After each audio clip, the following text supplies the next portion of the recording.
Good evening, everybody, and welcome to this month's virtual town hall.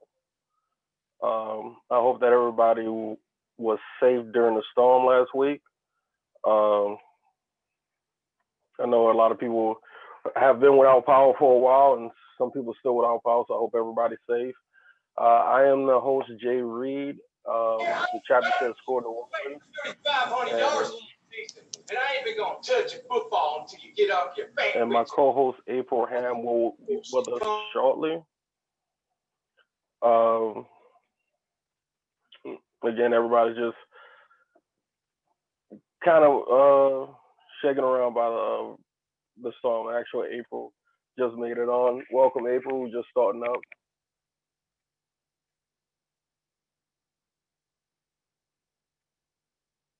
I don't know if she's all the way here yet, but Oh, just to say, oh, hello, hey, sorry. April. Hello, everybody. Thanks, Jay, for getting it started. I'm doing well. How you doing today? Oh, hanging in there, hanging in there.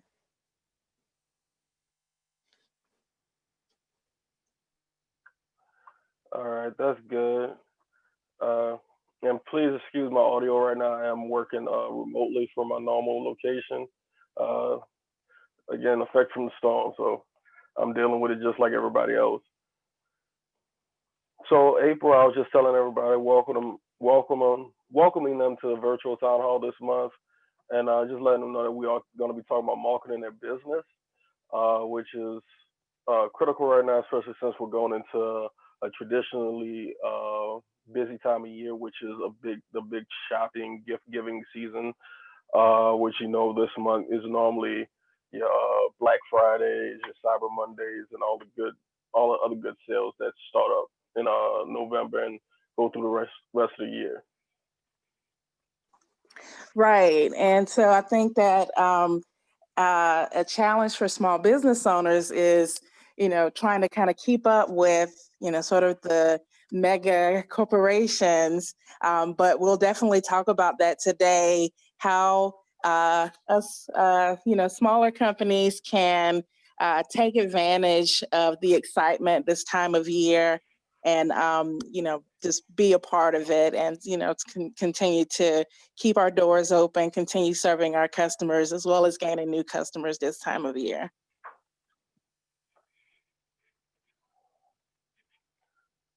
So, Definitely, mhm. definitely. And you're, bringing up some of the sort of Say like that again, national April. shopping. Oh, I'm sorry. So you were bringing up some of the national shopping days, like Black Friday and Cyber Monday. Those are sort of the big ones.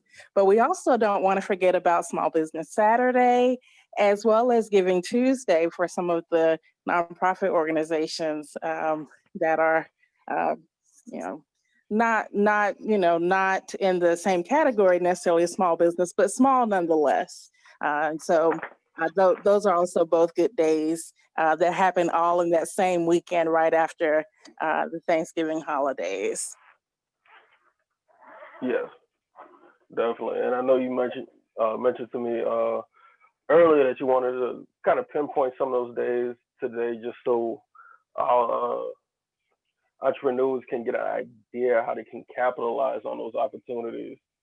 Um, and actually, before you pinpoint those days, I do want Mhm. to kind of point out three major metrics that entrepreneurs should take into consideration when they're marketing their business, regardless of if they are a small business or a large corporation. There are three metrics that they should keep in mind when they're trying to grow their business from a marketing standpoint. Yeah, that sounds good. And trying to get it up on the screen. Um, if you can see the screen I have up now, these are the three key metrics that you want to take a look at when you're marketing your business, um, which is reach, engagement, and conversion. Reach, that's at the beginning of your marketing process. Uh, that's the first metric you want to look at. You want to see how many people you can reach on a consistent basis. And what I mean by that, if you're doing commercial, digital ads or commercials, which is very inexpensive now if you're using Facebook or Google. How many people are your advertisers getting in front of? Because that's going to play a major role in how many sales you make. Traditionally, well, and this is coming from a sales background, but traditionally you have to talk to 2 to 3 times as many people. Well, you have to get your information in front of 2 to 3 times as many people as you're planning on selling. And that's why digital advertising like social, like Facebook and Google and all that has taken off so well is because you can reach a lot of people at a very low cost. Keep in mind it'll still cost. You'll still have to invest in it, but is less costly than traditional advertising like doing TV commercials, billboards, buses. But it kind of falls in line with like other advertising like flyers and small items like that. The second metric you want to look at is engagement. That's going to tell you how many how people react to your brand, your messaging, and everything like that. And what engagement basically is once you get in front of those people, how many people are actually visiting your website? How many people are calling you? How many people are asking questions? Those are the people. That's the metric of. I'm trying to think how to say it right now, but that metric tells you how effective your messaging is on it to an extent. Because if you get in front of 1,000 people and only 10 people actually call you, that means you have to make some type of adjustments. On the other side, if you get in front of 1,000 people and 800 people either call you, visit your website, or do some type of action to engage with you, then that means your messaging is working. Now, I'm just throwing numbers out there. So realistically, you will be, since I say you're looking at 2 to 3 times people, if it's 1,000 people, getting 350 of those people to actually just engage and start researching and start talking to you and stuff like that. That's actually a good number. And the final metric is conversion, which is code for sales. Um, Basically, how many people are actually buying your products, ordering from you, and things of that nature.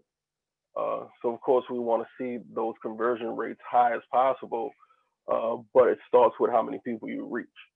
And that goes for anybody, regardless of the size of your business. These are just key metrics that every business should be aware of, because that understanding those metrics helps you understand how to make adjustments in your marketing plan.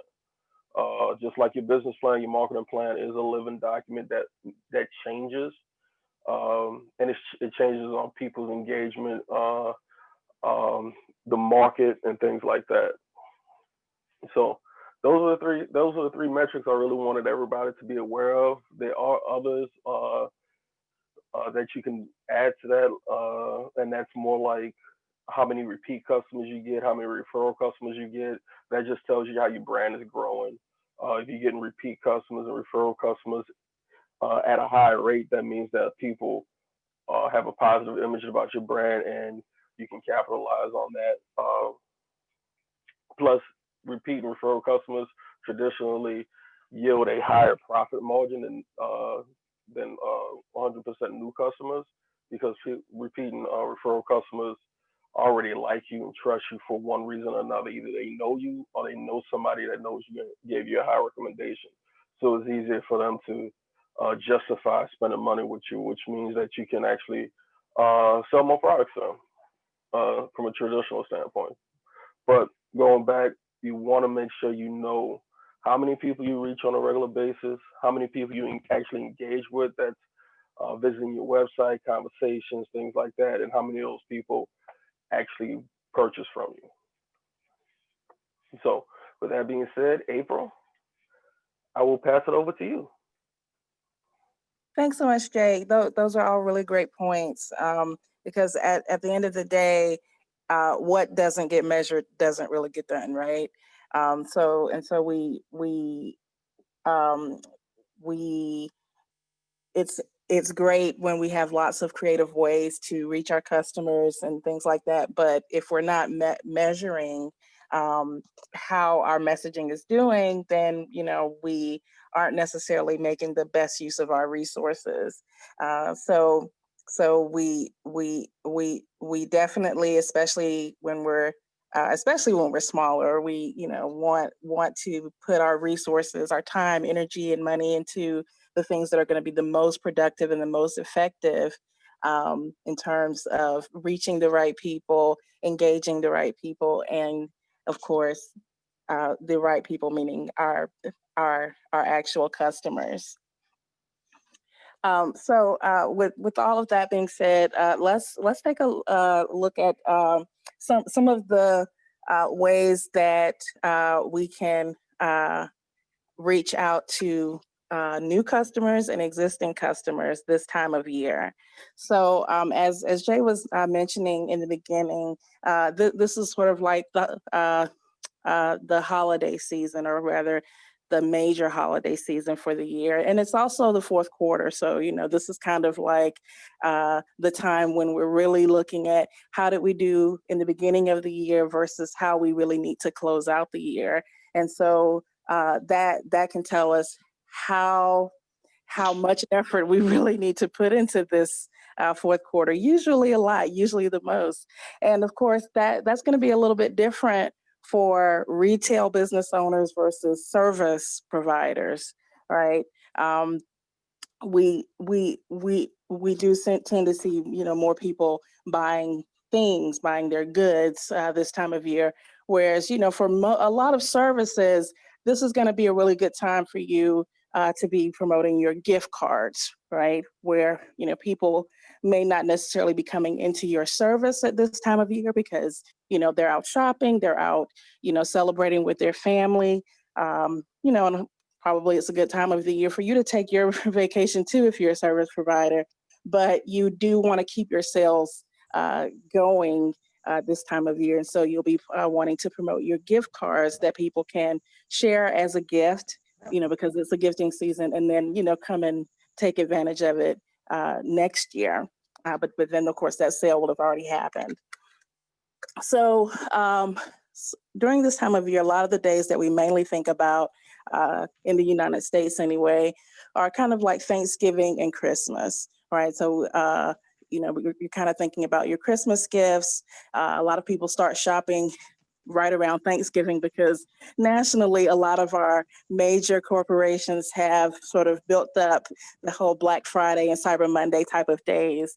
And so those historically are the days where you can kind of get a lot of discounts. You can, buy a large volume of gifts for the same price that you may have, or less than what you might have paid before those holidays, so that you can get all your gift recipients covered, right? But our goals as small business owners may be a little bit different. We may not have the capacity to offer huge discounts for Black Friday and Cyber Monday, right? And so what are we going to do to compete with big box stores offering huge discounts? We can't necessarily afford to do that. And so I think that this time of year, just like any other time of year for us, the goal isn't necessarily to market pricing, right? Because that's just something that it costs us money to lower costs for customers, right? And unless you are able to meet the needs of a high volume, in the hundreds of thousands or millions of customers, you really don't want to start with the discount style of marketing. With that being said, usually when you're smaller, you have a very close connection with your customers, right? And so going back to what Jay was saying about having a relationship, having repeat customers, that tends to be less costly than acquiring new customers. So you may have, probably be familiar with customer acquisition costs, right? Like how much money, but not just money, how much effort much resources, technology, human resources, and money is it costing you to bring in brand new customers who've never heard of you? You have to start at the very beginning where they have to find out about you, driving awareness, reaching them, getting them to engage with you, and finally convincing them to buy from you, usually instead of someone else, instead of some other company. So that whole process, it not only costs money, but it takes time. It's not going to happen overnight.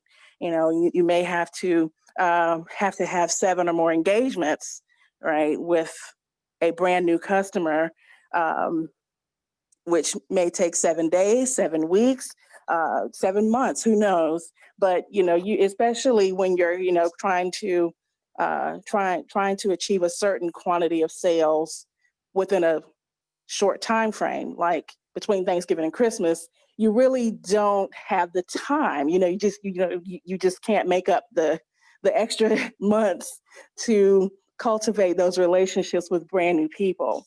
And so while, of course, all times of the year are great for, continuing to increase your brand awareness, continuing to network, engage with new people, that's always great, and just sort of should be kind of like a baseline activity that you're always doing.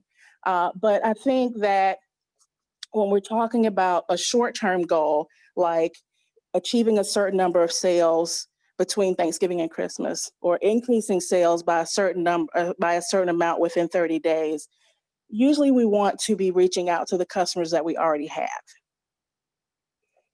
That being said, when you're just starting out, obviously, if you have 0 customers, then if you're literally starting up and you just launched in Thanksgiving, then your marketing strategy is going to look a little bit different. You're going to have a go-to-market strategy, which is not what we're going to be talking about today, unless there's some people who are just dying to talk about that. And we certainly encourage you to call in, let us know in the chat, so that we can tailor the conversation to who's participating with us.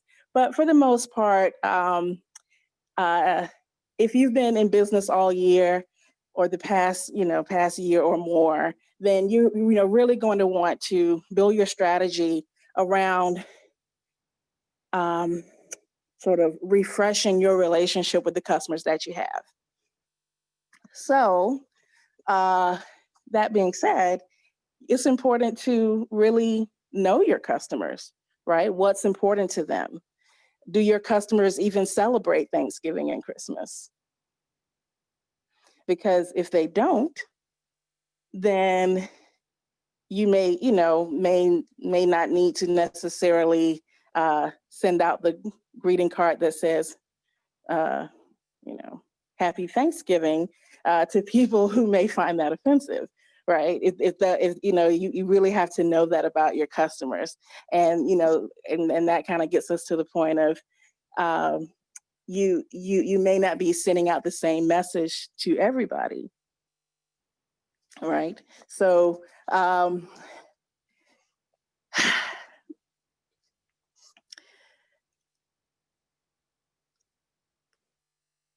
I'm kind of losing track of my thoughts here because, sorry, I'm a little bit, to be totally honest, with everything going on with our politics right now, it's it's a little nerve-wracking, and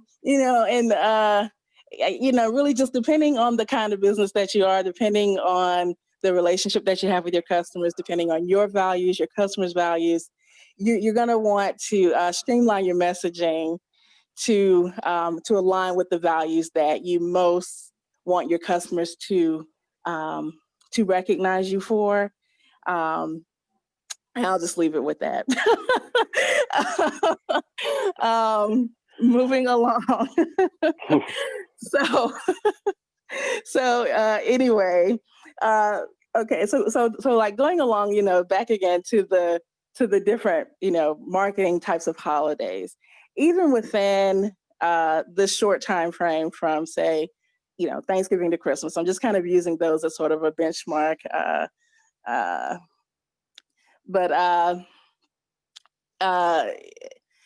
those are sort of the days like that you can tap into because they're already popular themes. So, it's kind of like when you think about, say, I don't know why I always think of this fishing example, but if you want to go and you want to fish for, I'm just going to say bluefish, you're not going to go to the pond where there are redfish. You know, I'm just sort of listening to myself, and I'm just sort of realizing how my analogies, like, are bad. But anyway, I'm going to go with the redfish and the bluefish. It could be yellowfish and greenfish. I'm going to make it that.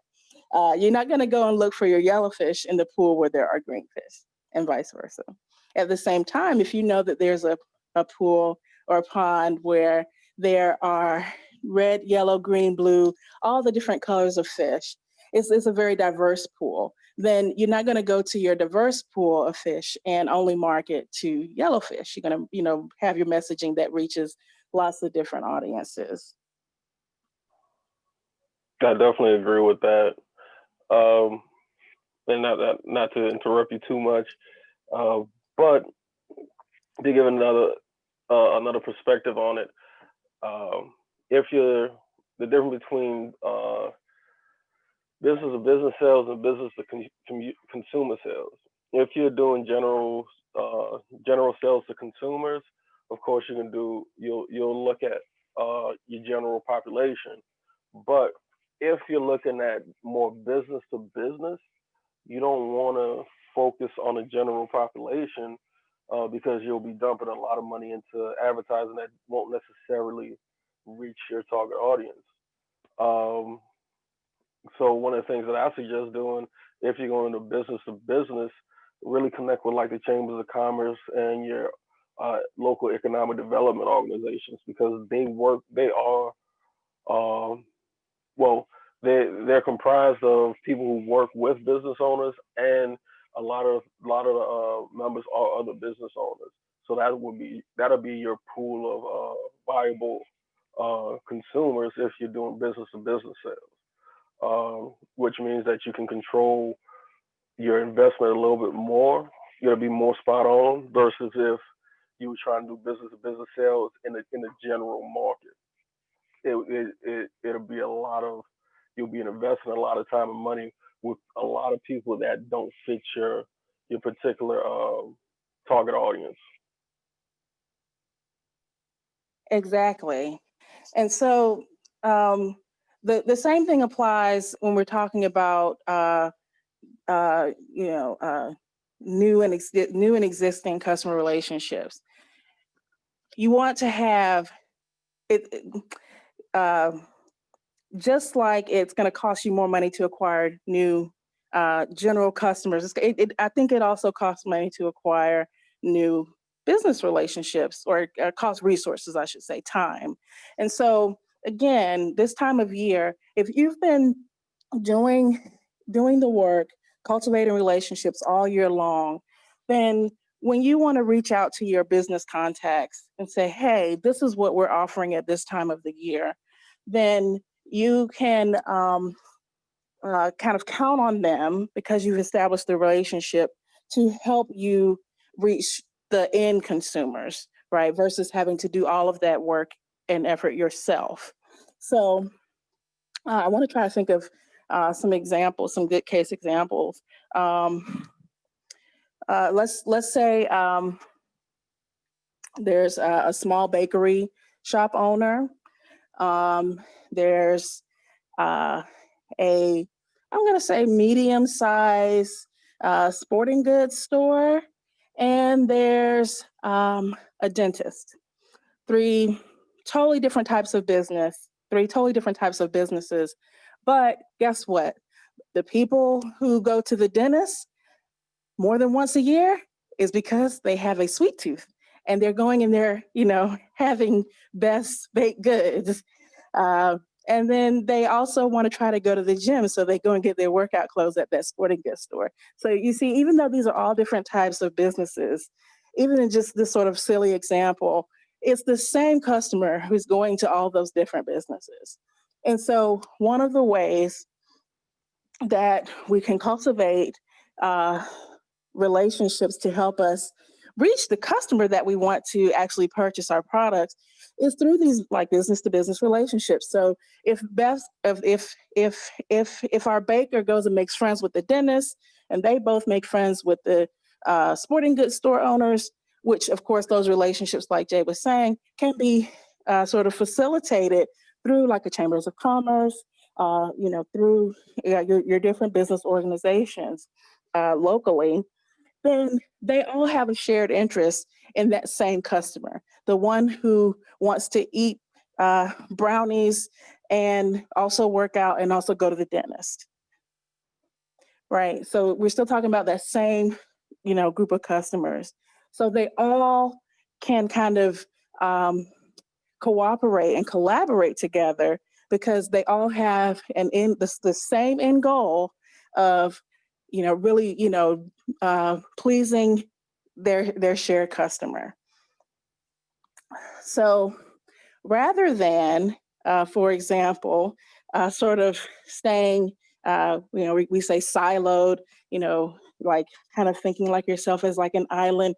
You just only want to promote your baked goods, or the dentist only wanting to promote their little clinic, or the sporting goods store wanting to have nothing to do with the bakery because their people are because they tailor to or cater to a really active crowd. You have to kind of think about the bigger picture, and sort of build the relationships, cultivate the relationships that help you to sort of have a large network of where you have access to your customer, whether you directly communicate with your customer all the time, or or rather directly or indirectly, through another business or another entity. That being said, at this time of year, all the different types of businesses have a shared interest in helping customers to achieve their year-end goals. So if the customers have a year-end goal themselves, a consumer goal of purchasing a certain amount of gifts for their loved ones by certain dates, then business owners and managers have to have their act together before those deadlines so that the customers can then meet their own deadlines, right? So this kind of, and kind of, and thinking again, about Jay's metrics that he talked about at the beginning, these are not, or rather, I would say we have to kind of routinely measure these things, right? We're going to be tracking them throughout the year. So if we know that, let's just say, in the beginning of the year, or let's say in the summer, from the beginning of the year to the summer, things kind of slowed down. Let's say like here in the greater New Orleans area, well, at least before COVID, we had a lot of tourism, and a lot of people coming and going, and so there's kind of a natural seasonality to shopping patterns here. But you won't even as freelancers, as small business owners, it doesn't matter how small you are, you have to keep track of these things throughout the year and over the years, right? So that you can be aware, hey, this is a prime time for me, or it's not a prime time for me. And if it's not a prime time for me, how can I make it a prime time for me? What, so that you can decide, what activities do I need to do to continue to serve my customers at the end of the year? What kind of partnerships do I need to build so that I can better serve my customers at this time of the year? So, I think that's a great point.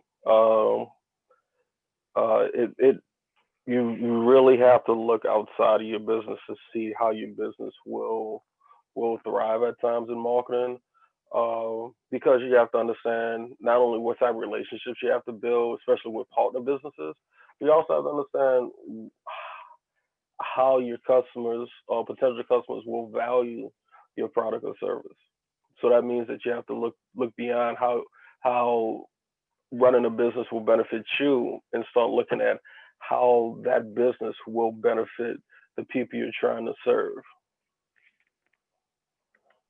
Exactly. So, I'll just share. It is frustrating for me in working with different small business owners, and honestly, it's not. I wouldn't say that it's really a size of business type of things, because certainly um, there are large organizations that also don't engage in best practices. But I'll just say that it is frustrating. It's more frustrating to me when smaller businesses uh, uh, um, honestly just choose to not engage in best practices in marketing, because I really I'm just a huge proponent of entrepreneurship and sort of starting small, doing what you can do and growing. But I guess we have to kind of keep in mind, if your goal is not to grow, if your goal is to literally just barely make it, to kind of go month to month and not really know what your sales are going to be, to not know how much money you're going to be bringing in from month to month. It's like sort of like always a guessing game. To me, that's very stressful. I wouldn't want to live like that. I wouldn't want to work like that myself. And, certainly I don't, wouldn't wish that kind of uh, um, uh, lack of predictability on anybody else. It's very uncertain. And so I think that, um, I'm going to have to kind of engage some like cliches and jargon for a little bit. But I mean, everybody's talking about big data or just, data in general. And, the thing is that, we're in the 21st century, and regardless of your background, regardless of your training, uh, the really amazing thing is that we have access to all kinds of data, and it's easy to engage with data these days. I mean, it's really easy, or, so much easier than it was, say, even 20 years ago at the beginning of the century. So, like this kind of, goes back to those key metrics, right? Like we have to, we have to measure how we're doing. We have to measure our performance.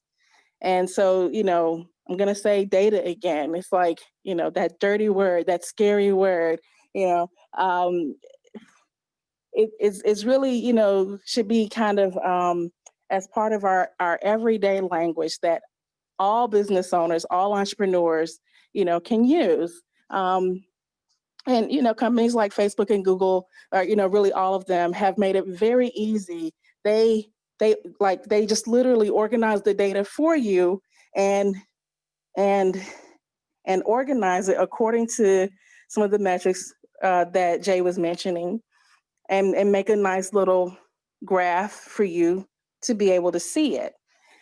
So you don't have to do anything. You don't have to calculate your own metrics. You don't have to sort of engineer your own data behind the scenes. You don't have to do any of that. It's all there for you. And so if you're using Facebook pages, if you're using Facebook ads, if you're using Google ads, if you're using Google My Business to list your business online, if you're using any of those types of tools, they all automatically generate a very nice monthly report. So every 30 days, you can see, what has your reach been? What has your engagement been? And you can also look at it quarterly. So you can see past 30 days or past quarter, so that you can sort of, see the seasonality. And, of course, if you are more mathematically or computationally inclined, you can, uh, you can kind of make your own graphs, or, kind of uh, sort through things in different ways according to your own needs. But really, it's just to have an idea of what is actually happening in your company, what your customers are actually doing, you know, versus just guessing. Okay, Yeah.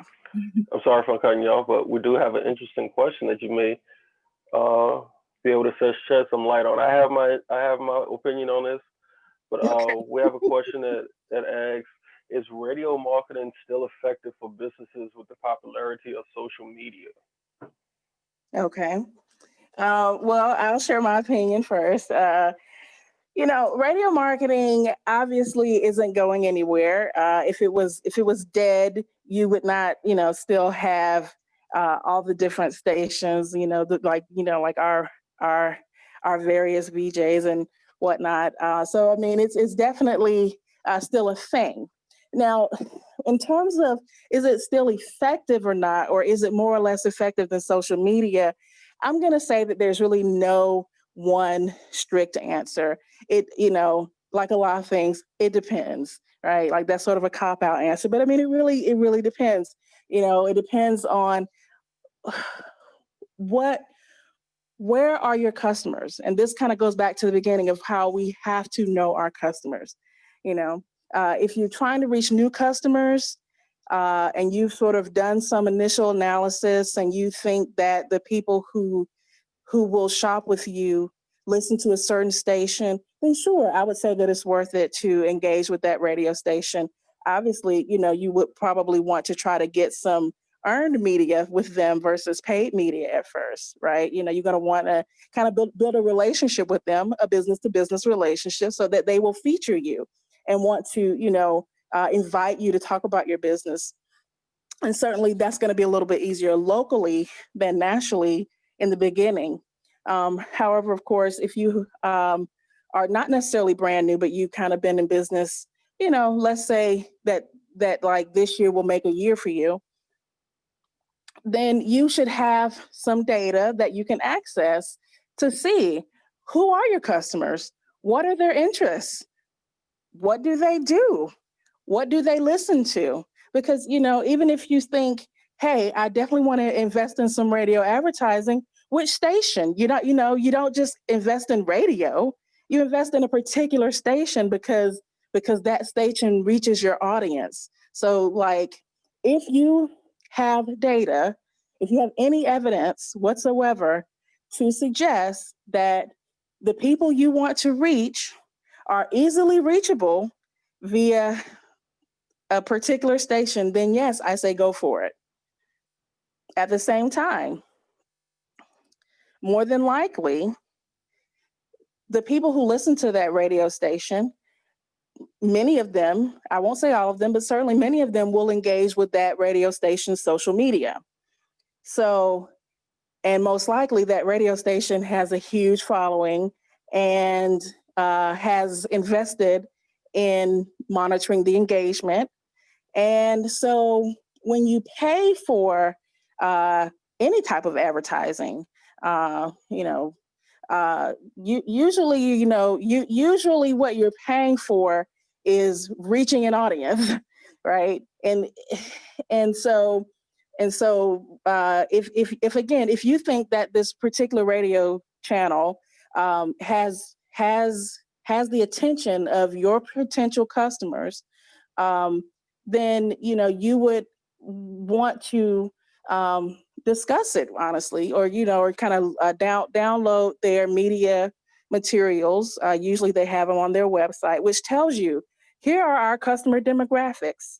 Now, of course, demographics won't tell you everything. They may or may not have the the specific data that you most need, like like what are the values. A lot of times what they will share in a media package is something like age, race, gender, income, education, right? Well, what does that really tell you about a person? Does it tell you they're going to shop with you or not? It might tell you how much money they have altogether. It doesn't tell you if they have any left for you, right? It doesn't, it doesn't tell you that it doesn't tell you anything about their values, So um, like there are a lot of considerations when you want to choose your media channels. A lot of considerations. It's not like, oh, I'm going to do radio, or I'm going to do TV, or I'm going to do social media. It's really not that straightforward.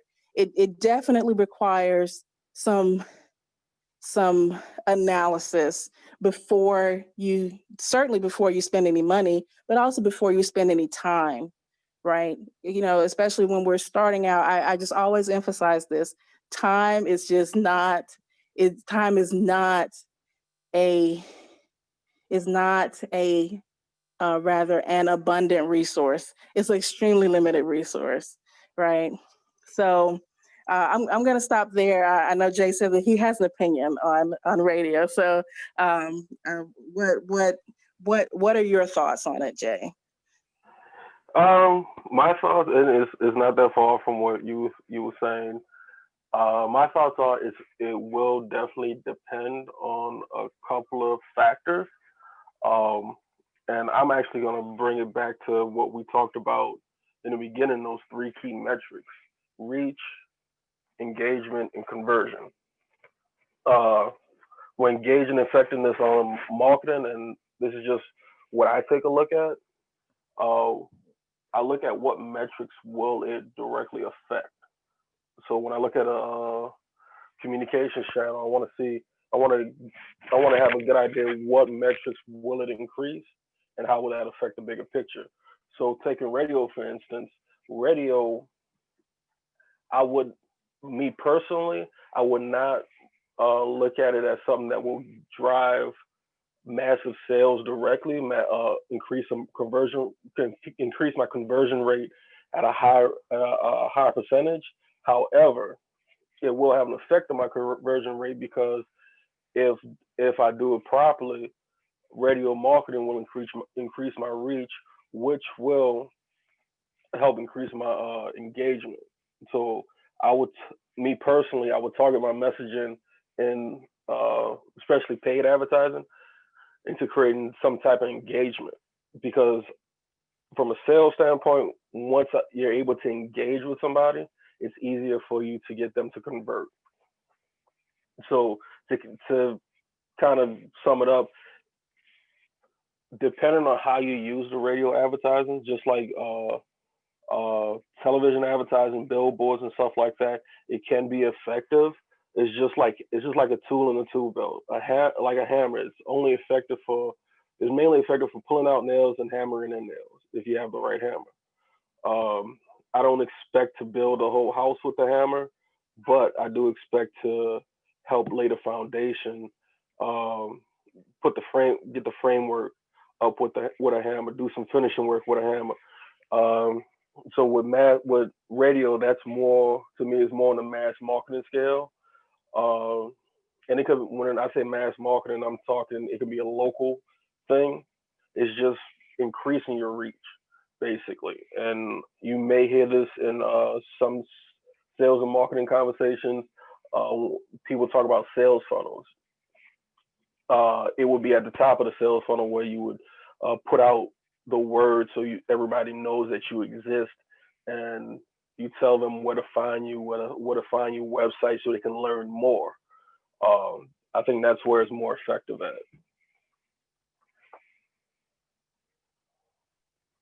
Yes, I totally agree with that. Now, I will say that because of course, there's always exceptions, and so I want to give a couple of examples where I think radio can be extremely effective for small businesses and small organizations, and that is not necessarily with advertising, but with earned media. So if you're going to be featured on a particular radio station at a particular time with a very particular audience, and everything is aligned, like let's say, um, this is totally random, but I'm just going to say Tom Joyner's morning show because that's one that people have heard of, and it's just what's coming to mind right now. At this point, it is nationally syndicated, I believe, or it was. I'm not sure if it still is, but But, of course, at one time it was very small. It was local. And so I'm trying to remember if it was Atlanta or I have to do better with my examples, but I'm just going to say Tom Joyner, and I'm going to just say Atlanta. If I'm wrong, help me out. But I'll just say City X, DJ A and City X. The people who live in this city, some of them listen to this particular DJ, and they just and they're going to be and this particular DJ's community loves them. Maybe they even grew up with them. They are very vested in this DJ's success. They're going to be so excited when they are able to reach a national audience. They are going to be following this person from the beginning of their career through their whole career. They're going to tell all their friends. Now, some of these people are business owners themselves. And they're going to say, hey, DJ, can I come and be on your radio station? And DJ will say, hey, yeah, of course. You've been supporting me from the beginning, and I want to support you too. Absolutely. At this point, I've got 10,000 listeners every morning at 8 a.m., blah, blah, blah. Or the DJ may say, I don't think so, because my listeners are really interested in X, Y, and Z, and I'm committed to only sharing things with them that I know is going to be important to them. And, I love you and everything, but it's not really a great match. Right? Now, all of this being said, the key to where it's going to make a difference between whether going on this particular radio station will help you with your reach, with your engagement, or with your conversions is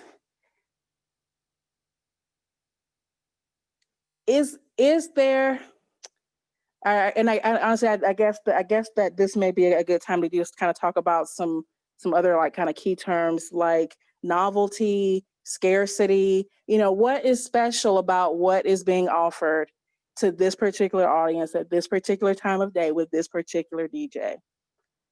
Is it something that only people that people can only get if they're listening right at this time? Have they been having their excitement, or rather, have they been anticipating something special for a long time?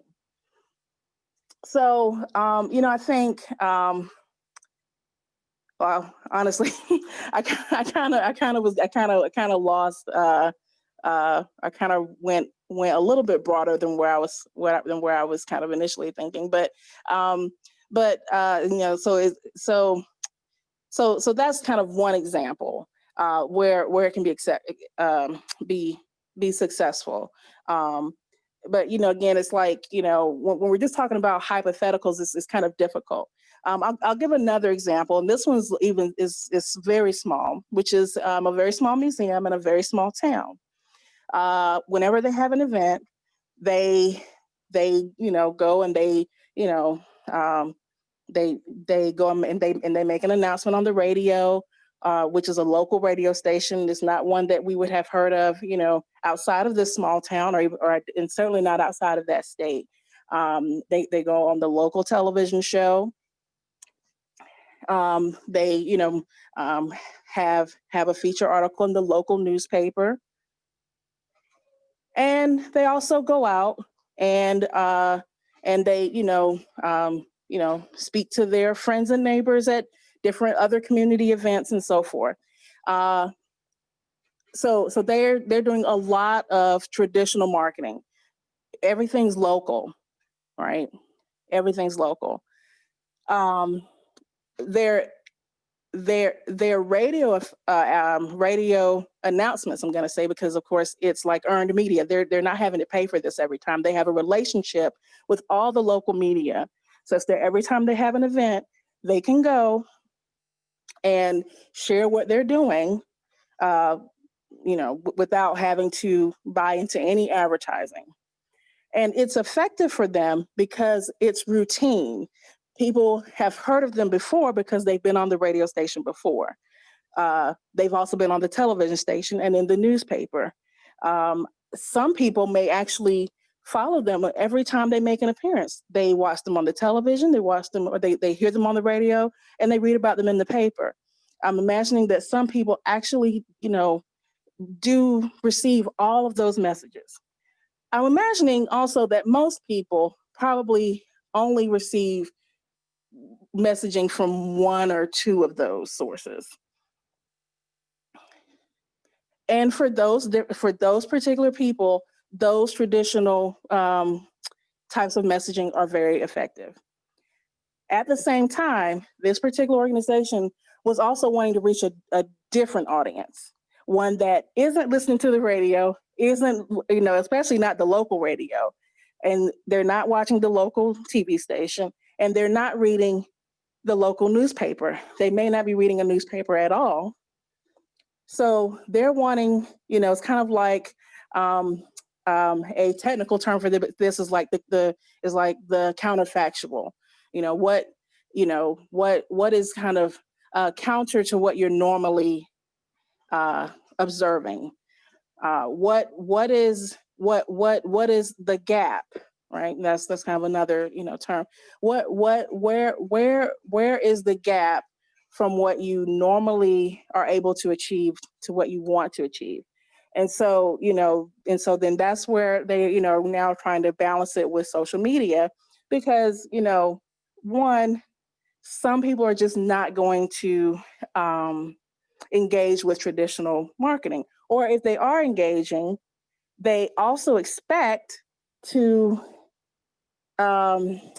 observe your business, online, wherever that is. So, and I think that this is probably more challenge for, I'm going to say, I'll just, say traditional businesses, where you've maybe been around for a while, and traditional marketing has worked out for you. Local marketing has worked out for you. But either it's not still working for you, or you're wanting to grow, and so you need to add on something on top of what you're already doing. And I will mention one particular type of customer, which I'm going to say that this customer is a skeptical customer, where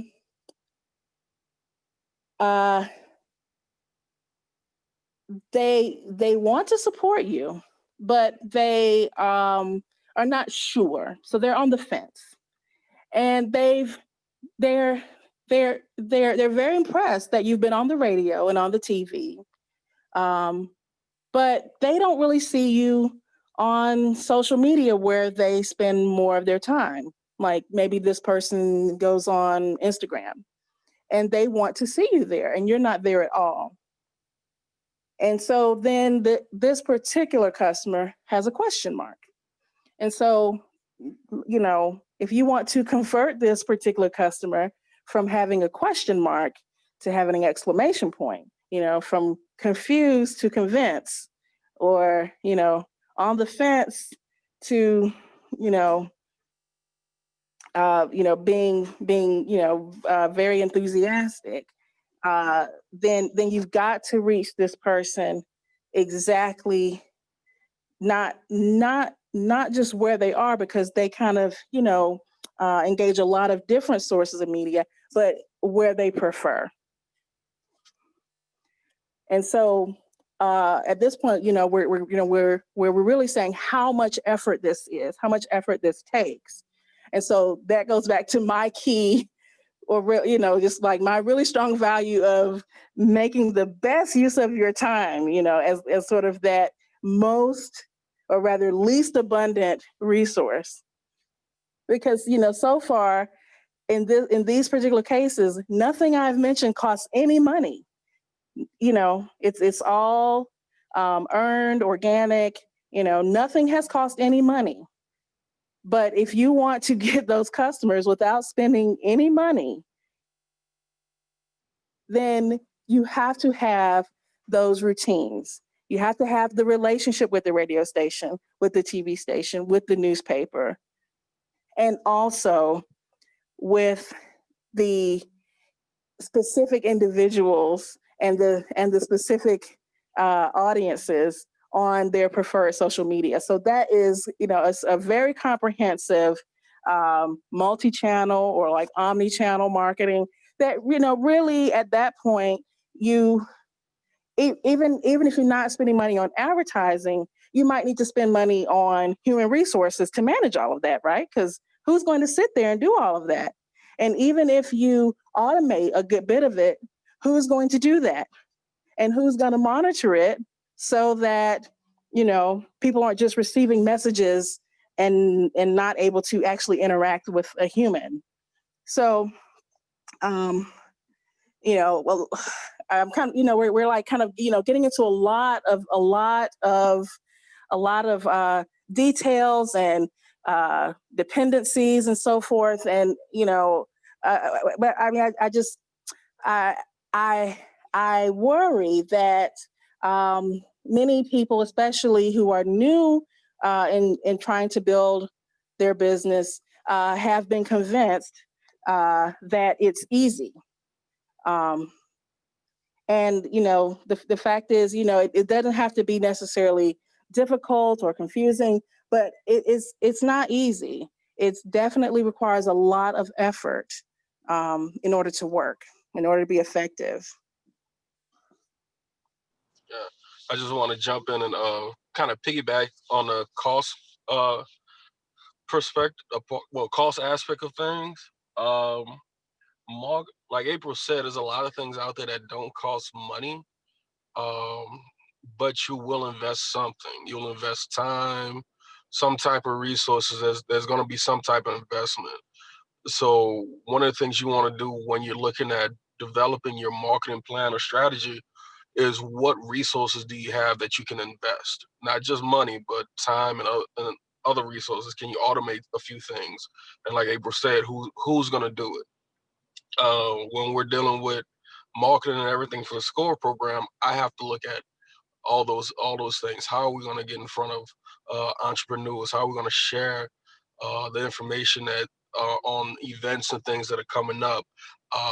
Who's gonna do the promoting? How are we going to schedule those things? And as a nonprofit, we don't always have actual money to invest in those activities, but we find a way outside of money to get the message out, and that comes with the relationships that we've built. So we've put in time and made an investment into specific relationships that help us get the word out when we have events like the Small Business Virtual Town Halls or any of the other workshops that we have coming up. So just keep that in mind when you're developing these plans. You don't have to just look at the money aspect. Look at anything that can help you reach that goal. Right. And so I really want to make this point again a different way, which is when we're talking about year-end goals, and particularly achieving sales goals between November and December, and say 30 days, 4 to 6 weeks on a very short timeline. That is not the time to suddenly have a great idea for marketing and suddenly, rather, anytime's a great time for great ideas, right? But it's not realistic to expect that your brand new marketing plan and your brand new marketing activities are going to necessarily help you to achieve your short-term year-end goals within 30 days or within 4 to 6 weeks. The kinds of activities that help you to reach your year-end goals are things that you do year-round. You start in January or in the summer, and you do them all the time. This is going back to those baseline activities that we talked about. Driving awareness every day and measuring it every 30 days and every quarter, right? Drive, because that's just sort of the top of your funnel, right?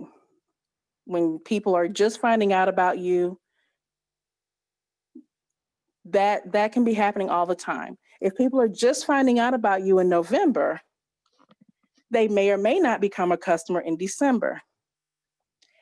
If they find out about you in November and become a customer in December, they may or may not continue to be a customer in January and throughout the year.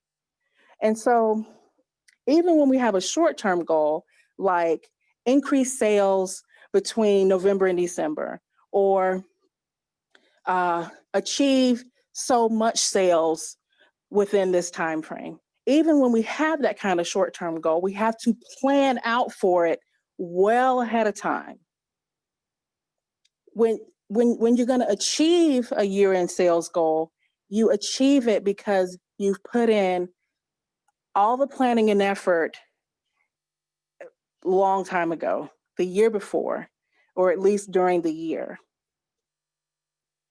I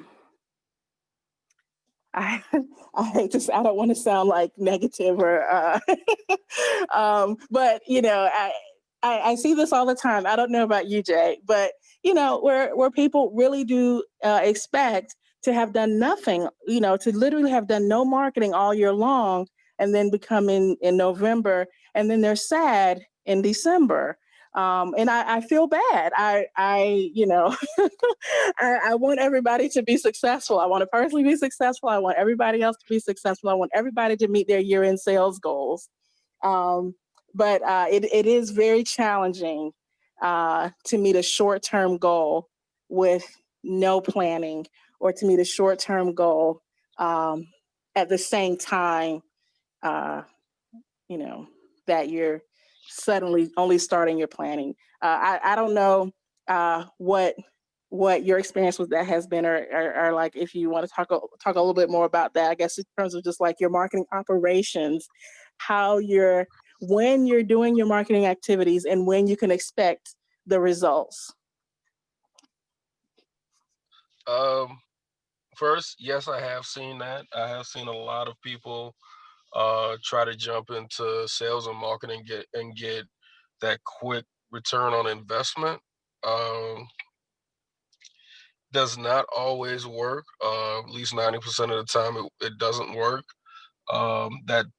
And it's probably less than 10% of the time. I'm just giving it a good round number. That small percentage, when it does work, it has a lot of different factors into it.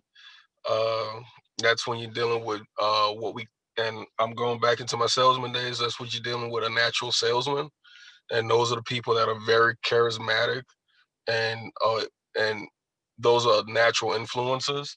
But on a generally speaking, for people like me and everybody else, I'm not a natural salesman. I had to work at it. Did it for 10 years, and I worked at it hard. But one thing, one of my mentors told me that that made sense and resonated with me to help me understand how sales actually works. Um, he told me, look at sales like dating. You don't ask. You don't ask to get married on the first date. People have to get to know you to actually want to connect with you on that on a deeper level, whether it's buying from you or building that relationship with you. But it does not happen on the first date. Now, with that being said, like I said, there is that small percent of time where they have people that are very charismatic and can get and very persuasive. The only downside to being that person is their longevity is not as long as somebody who takes their time to build relationships. Reason being that once we call it the ether, once that ether, that feeling wears off, where you're excited about buying something, the ether wears off, and then you have buyer's remorse. People will have buyer's remorse. It just depends on the level. Now, the bigger the investment, the bigger the buyer's remorse, and that's where you, as the entrepreneur, comes in to help build on top of that relationship. But I say it out loud to say, if you're building a business, you want to go for longevity. So it's not always it's really not beneficial to try to get that quick turnaround. You want to uh, build build on top of things. And I tell a lot of my clients when they're building a business, try not like I don't say start small, but try to start in a reasonable range. If this is what you can afford to do, start in that range and build on top of it.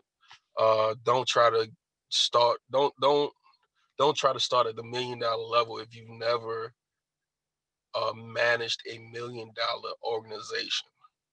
If you've been able to manage, and when I say organization, I'm including households, because there's a lot of things that you do in your home, like managing your personal budget, that translates into managing your business, because you have to have budgets in both scenarios.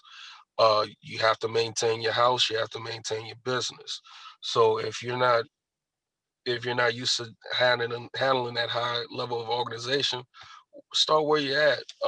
Part of the reason if something happens and you say you rub a client or potential client the wrong way, their expectations are controlled more, because if they see you as this $1 million business, they'll expect you to act as a $1 million business. If they see you as an entrepreneur that's a moderate entrepreneur, they'll be more understanding. When I used to train salesmen, I used to tell them, especially the new salesman, your biggest asset is that you don't know. The reason that's your biggest asset is because people come in with a certain perspective, certain image in their mind of salespeople. And the moment you tell somebody, "Oh, I'm new, so I don't know quite as much as everybody else, or I'm not sure I can get that answer from you," it changes their perspective, and it usually softens them up, because everybody's been the new guy before. Um, but yeah, it's all about it's all about building those relationships and how you approach those relationships. Are you looking for something where you get repeat business from them? Are you looking for something where you get referral business from them? Or are you just trying to get that one quick sale? Uh, and there was one other thing I wanted to go back to, and it slips my mind right now. Oh, go back to radio advertisement. There was the second point that April brought up about being a guest on radio shows. Um, in that perspective, that that can I think that can drive your conversion rate. Reason being is if that radio show host has a large following, being able to be featured on their show and have them talk about your product, that's the equivalent of getting a referral. So all those people that do uh, want to buy from you, they're a little bit they're more willing to, because they have that third party recommendation that they trust. So you're using that person's trust, like, and respect from their audience to convert their audience into your customers. If that makes sense to everybody. And that's yes. And so to follow up with this, where I want to go next is, how are you going to keep in touch with your customers once you have them? You've gone on a radio show, you've been exposed to a huge audience, and you've actually gotten some sales. Now what? You're going to send them to your Facebook page? Are you going to depend on them to follow back up with you the next time they're ready to buy something from you or to engage a service with you? Or are you going to reach out to them and say, "Hey, thanks so much for that first purchase. I'm so glad that I was able to reach you from from such and such a radio show. Here's how you can keep in touch with us. And here's what else we have to offer you.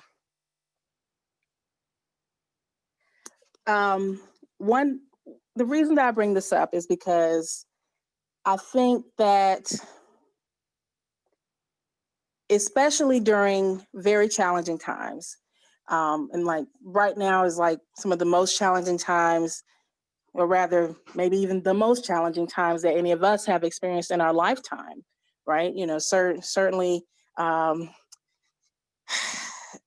know, and there's just, you know, all sorts of ways that things can go wrong right now, more than usual, right? And so I don't want to minimize the very real situation where, you know, rent is due and you want to keep your lights on. You don't want to lose your home or your apartment. You don't want to have to let go of any vendors or any employees.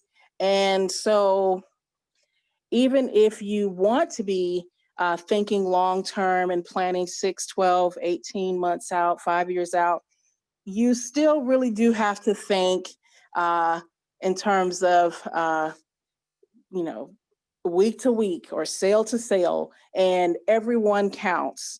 And you do need a quick turnaround. That's a very, it's it's it's a reality, you know, for probably, I would say, most business owners. I mean, you know, unless you have achieved something like Amazon status, more than likely, well, you know, it really doesn't even have to be as big as Amazon, but like, you know, uh, if if you haven't made it to the point where you've got, you know, several months worth of savings in the bank, and you literally are still, or, you know, not, I won't even say still, but let's say that you're just starting out, you just lost a job, and your only option was to become self-employed, and you've got to sell something in the next 10 to 30 days to keep, you know, to keep your lights on, to feed your family. That is certainly a very real scenario for many people, for many of us. And I don't want to I don't want to I certainly don't want to minimize that reality, and I don't want to discourage anyone from certainly the very real possibility that you can achieve on short notice. The only thing is that you do have to put in the work. And if you go about it in a systematic way, you're much more likely to be successful with those short-term goals on a moment's notice than if you're just winging it the whole way. And it's tough to be systematic when you're scared, when you're anxious, when you're depressed, when you're frantic. It's very difficult to be uh, uh, um, uh, of sound mind. Really, it's very difficult, but you can do it, and certainly we are here to help.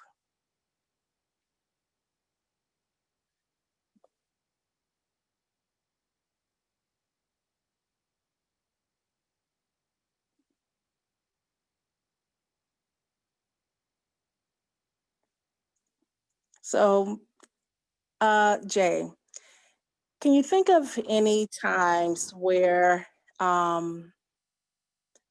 you or a client needed to achieve a very big sales goal on very short notice? And how did you make it happen?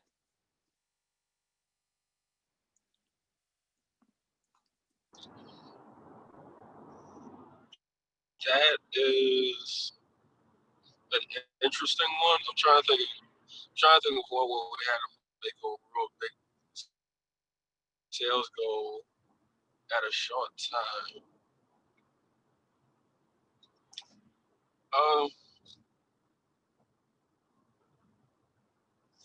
okay, I'll actually lean on my beginning, my start in sales, because what you described as a reality, which was I was in a position where I just started in sales, working on full commission, had to make sure my rent was due by the end of the month, uh, rent due, car note, all those good deals. Um, what I chose to do, which I do recommend a lot of people do, you heard me mention that I had a mentor early on. I started connecting with people in that industry. Started talking to them because sometimes you'll find people that are willing to help. It usually does come at a cost, but just with anything, you have to weigh that cost. My game plan was basically I made partnerships with experienced people in the industry to where they get a percentage of the profit that I made. Reason I did that is to offset the fact that I was not as experienced as everybody else. I did not have the book of business, as salespeople say, as everybody else. I was lacking in a lot of areas that they were able to that they had strengths in. In exchange, of course, as salespeople, everybody wants to get paid, but also I did a lot of the legwork. So it still falls back into building relationships um, and being mindful about the relationships you build. I didn't build relationships with everybody in the community. I watched and paid attention to who was doing what. When you have people that are that sell at high volumes, they usually need help. So if they're in the same industry as you and you can make that partnership with them, like I said, normally it will take some type of negotiation as far as splitting commissions or something of that nature. Uh, they had the clientele. I just needed to work. Now, taking those thoughts into consideration, if you look at it from a business standpoint, um, there, if I have to sell a high volume of a product, I'll use the term widget for as the product right now. That's just a random object. If I have to sell 1,000 widgets and I need to do it in a short amount of time, I have to have a game plan that helps me reach the number of people that I need to reach and engage with the number of people I need to engage. One thing a lot of companies have done, especially those big name companies, they've created what they call affiliate programs. So it's similar to what I described a few minutes ago about making partnerships and sharing percentages and things like that. But the affiliate programs are basically designed to create a sales staff without taking on the responsibility of taxes, W-2s, insurances, and things like that. By doing this, you expand how many people you can reach. On average, each person has a circle of influence of about 250 people. That's on average.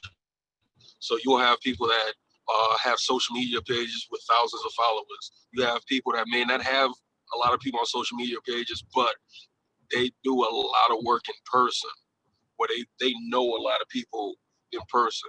If you can get these people to partner with you in a way that doesn't put too much stress on your bottom line and your efforts while meeting your goals as far as reaching people, engaging people, and things like that, that that makes reaching those goals a lot easier. because it's a lot more people putting in that work because everybody's on the same page. We're all trying to make a profit.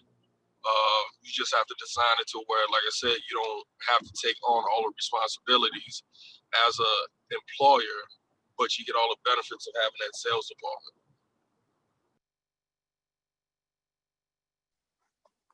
Yeah. Does that make Thanks. sense? Yeah, and thanks so much for sharing your personal story and as well as all those great examples. I would say that for me it's sort of similar.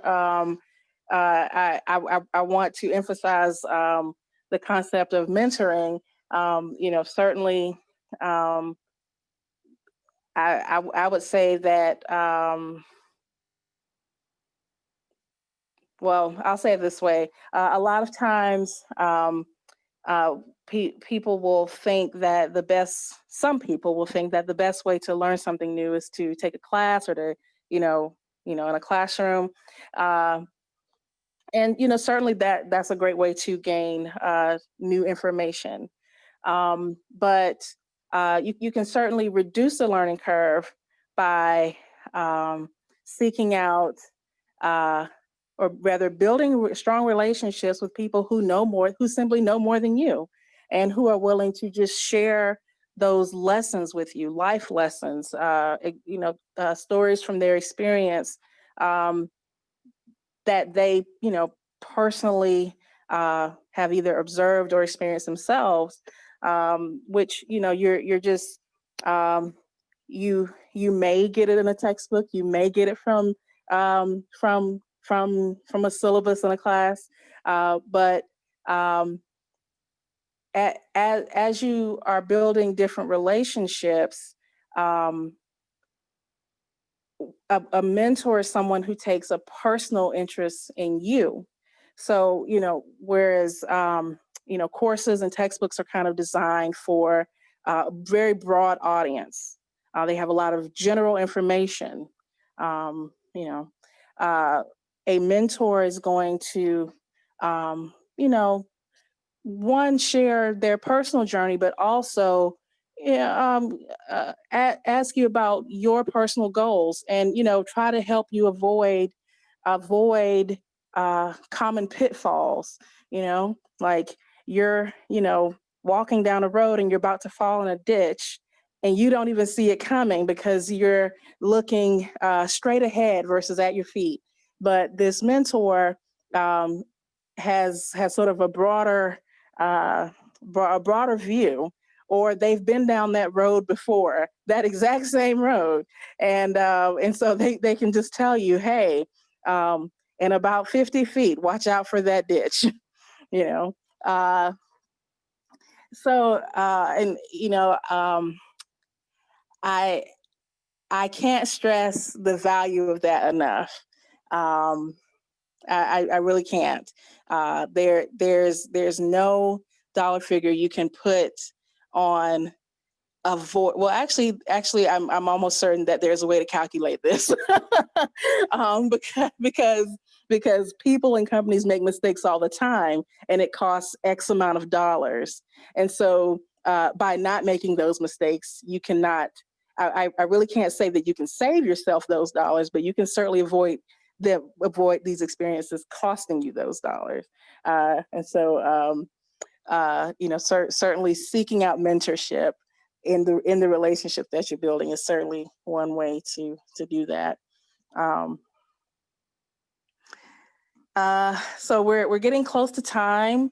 Jeremy or Jay, do you can you just kind of share with us again some of our best local resources for building relationships and seeking out mentorship?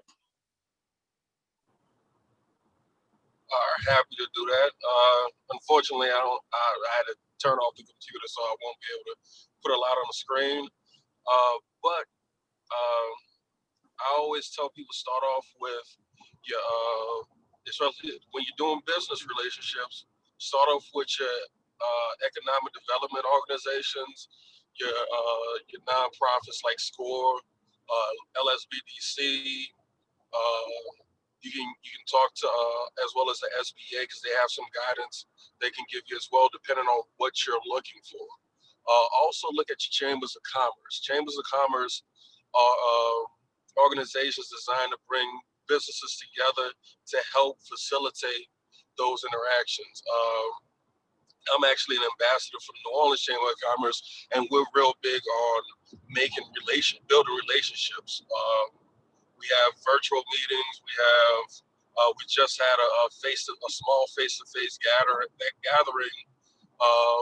maybe two or 3 weeks ago, where the whole concept was getting to know other businesses. There's opportunities to perfect your elevator pitch so you can be ready for that moment where you get to meet the CEO of Facebook and want to pitch them your idea. Or if you meet Jeff Bezos, you'll be ready to tell him who you are, what you do, and how it benefits people, and have a chance to actually get his attention. You'll be able to tell somebody who you are and your value within that 60 seconds. So they have events like that you practice those elevator pitches, but also you still meet other people. Trying to think some other resources. There's a lot of resources out there, and I tell all my clients this.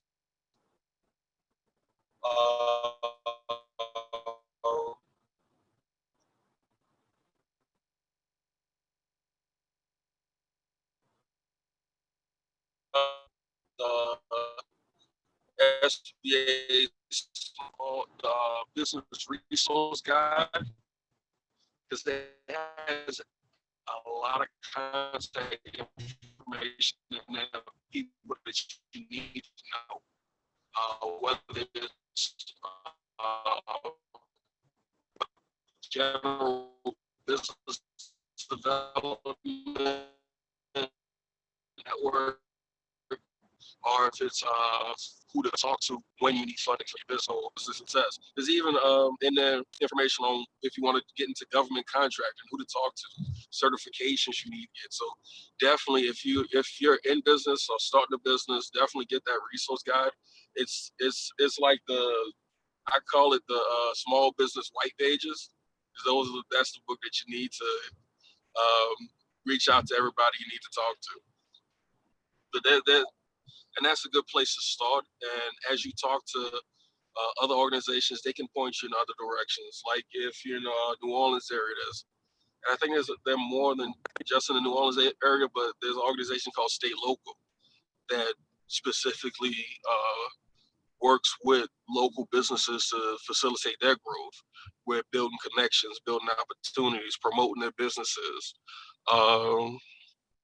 Depending on what you can offer, there's trade organizations that you can connect with, like Moxie. They have their own specialized currency that is a lot. It's currency within that group, but it helps you build those relationships with people, especially if you're service oriented. You can provide that service for the Moxie dollars, which you can use to spend within that group, but it helps you build those relationships. A lot of what I talk about is going to be building relationships and finding ways to create those relationships. I was trying to think some other things you can do to build relationships. Oh, in this new digital normal, host events. I know people that host virtual happy hours. Start doing those or start participating in those, because there's a lot of people that's in the same shoes that you are. And I stress this a lot. I used to stress this a lot at networking events when I brought clients to get them out and about. If you're in a networking environment, you're in an environment that has a multitude of people doing the same thing that you're doing, trying to meet new people. So all you have to do is introduce yourself and ask questions about the other person. That's why I always say do the 60-second pitch. Learn that, because you got 60 seconds to get somebody's attention. Once you do that, it's pretty well known. Everybody likes to talk about themselves. So just start asking the next person, well, what do you do? How does that work? What do you do in your free time? Just start learning about them. It's going to help build that relationship, but also it's going to help give you some real life data that you can use to start crafting or recrafting your branding message. So that's my 2 cents on things you can do to build your relationships. Thanks so much, Jay. And I put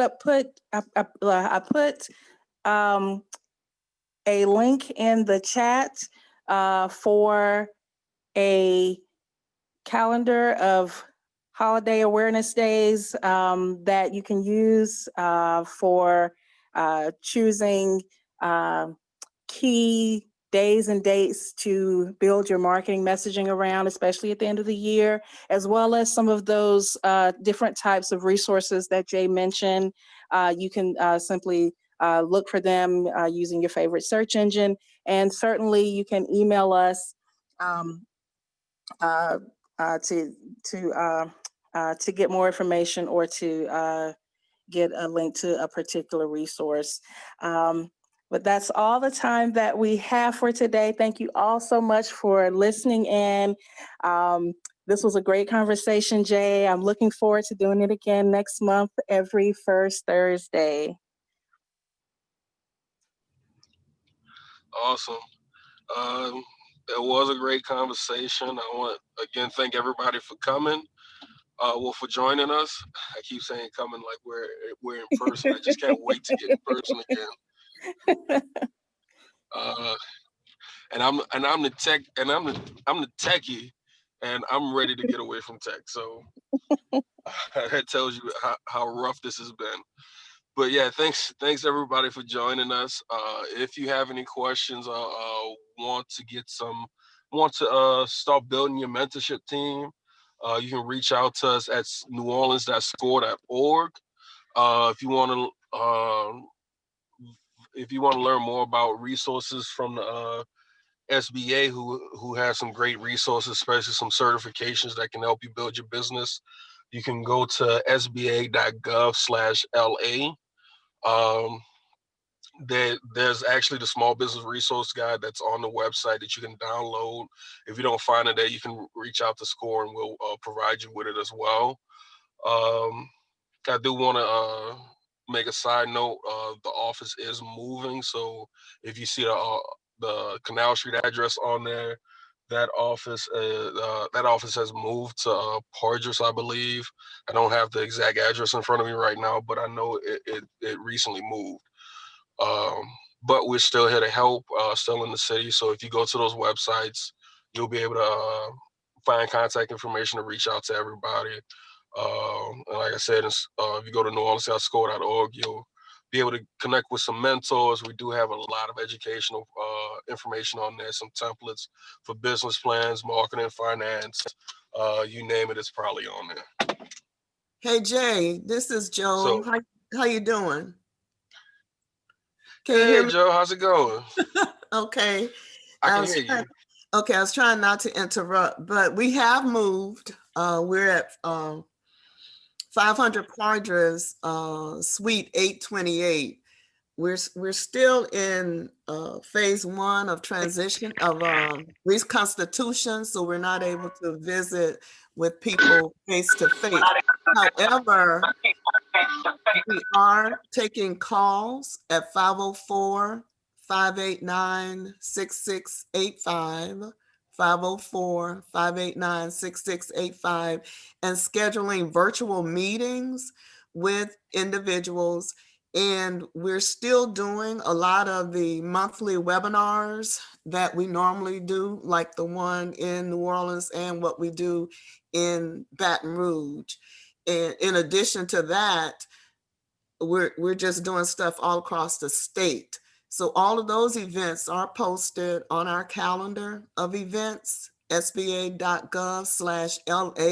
for Louisiana. And we have a lot of things that's coming up. So we're still here actively working and engaging with the small business community. And tomorrow we have the veterans event with the Urban League. And next week, I'm doing a veterans training with the LSBDC in Monroe. But that's just some of what we have going on, but it's all on our calendar. So we're just encouraging everyone to reach out to us. And if they want to speak to me, my cell is 504-256-5293. 504-256-5293. Thank you. Hey, thanks for that, Joe. That was much appreciated. So as y'all heard, there is a lot of stuff that's still going on. Even though we are in our new normal, we've survived this pandemic so far. We've dealt with hurricanes, but we are still out here working, still out here trying to help everybody as we can. So, but with that being said, April, do you have anything else? Oh, no, that's it. I was just going to thank Jo for sharing her contacts and for sharing the information. No problem, my pleasure.